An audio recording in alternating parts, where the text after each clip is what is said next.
Okay, continuing with domain 5.5, now we're going to go over penetration testing. So in the old Security Plus exam, when we looked at the exam objectives for penetration testing, it kind of went through the actual steps of the penetration test, right? So it went through like a reconnaissance phase, the exploit, the elevated privileges, the pivoting lateral movement, and then the backdoor persistence. We're not going to define that. We're just going to stay with the exam objectives, right? And now we're going to go into kind of the environments and the different types of penetration testing and elements with it. So instead of kind of breaking down the 1, 2, 3, 4 process of a penetration test, we're going to go over the types and the environments. So physical penetration testing involves simulating an unauthorized physical attack on a company's facilities to identify and exploit physical vulnerabilities. So this is like in the physical world, right? Access control breaches, insider threat simulations, where maybe we try to walk into reception area, plug in a Raspberry Pi into the wall port, and see what happens, okay? So this is going to provide insights into strengthening the physical security. Are our guards doing their thing? Is our CCTV doing proper detection? Is our biometric readers? Can we, did somebody clone an RFID badge? That's a penetration test that involves a physical realm. Then we have offensive. So offensive penetration testing, also known as red teaming, involves simulating a real cyber attack from an APT or a nation state or any really attack team against an organization's infrastructure, okay? So the key point of an offensive penetration test is to simulate what a hacker would do to that organization, right? And a lot of times, depending on the industry, what organization we are, we're going to hire penetration testing firms that will maybe simulate some, well-known APT teams that are out there that could attack us. This is real world, right? It aims to exploit the vulnerabilities in systems, find holes in your defense in depth, do real-world attack simulation, and also, this doesn't always happen with these penetration testing firms, but it should provide some strategic insights into how an attacker could breach your systems, giving your blue team or your SOC or your defensive team, ideas and tools and the right techniques to prevent that attack from happening in the real world. So defensive. So this is just saying like your blue teaming operations, right? Focuses on strengthening organizations' defenses. So this is, our defense in depth. So this is how we see, are we detecting and responding correctly? How's our incident response? Do we have proper alerting set up? Is our monitoring good? Do we have the proper training and awareness for the organization stakeholders and personnel that are a part of that incident response and a part of that defense, okay, or that blue team? Then we have integrated. So integrated penetration testing involves a combination of offensive and defensive strategies to provide a comprehensive evaluation of an organization's security posture. So this is where we have the red team and blue team. We have that holistic approach. So an example is having a collaborative effort with that penetration testing firm where you get the SOC in that firm in contact. You kind of go over ROEs. You say, here's what's going to happen. It could be during this week. Here's some things we may do. You don't tell them maybe the SOC everything. And you have that collaborative effort, okay? Now, I like this better because sometimes you hire a penetration testing firm. They come in, they breach you. They give you a big fat bill and say, you suck. It should be collaborative, right? It should be a team effort in protecting the organization. That penetration testing firm should be an asset for you when you hire them. Now we're going to go over the different environments. So, you're going to hear this probably if you're talking to pen testing, they like to be unique. The white box, the black box, the gray box. But Security Plus, we're going to call this the known, unknown, and partially known environments. Let's go over them. So the known environment penetration testing, also known as white box testing, involves testing a system with which the tester has full knowledge. So this may be one of those collaborative efforts where we say, hey, pen testing team, we use this OSs, here's our network diagram, here's an analysis of our whole system, poke holes in it, right? This is going to give you comprehensive coverage. This is going to make sure everything's tested.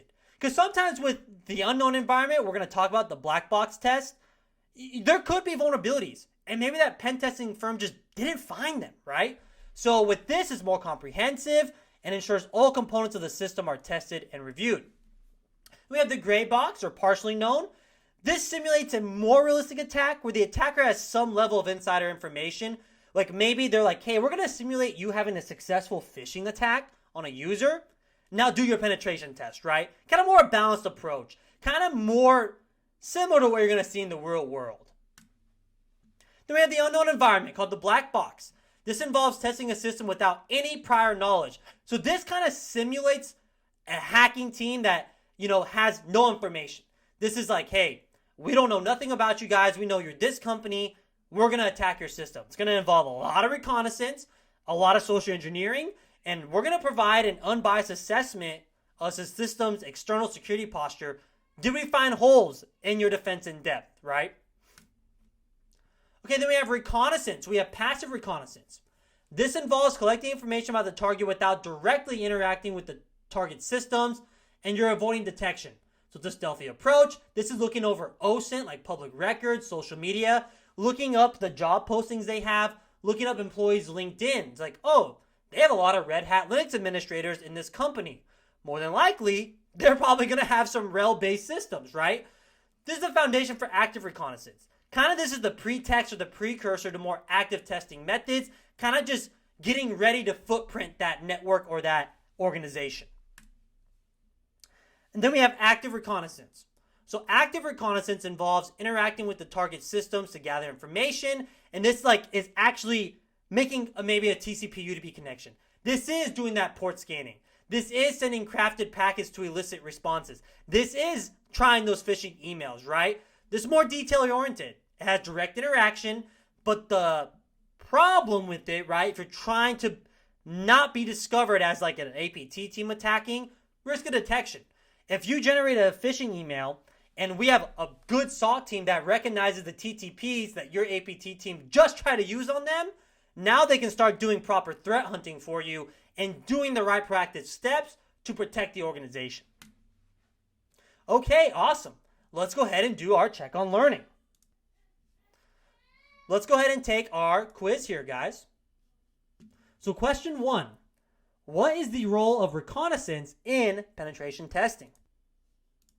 So we're going to go with A, to gather preliminary information and intelligence about the target to plan the penetration test effectively. Question 2, what distinguishes passive from active reconnaissance in the context of penetration testing? That is going to be B.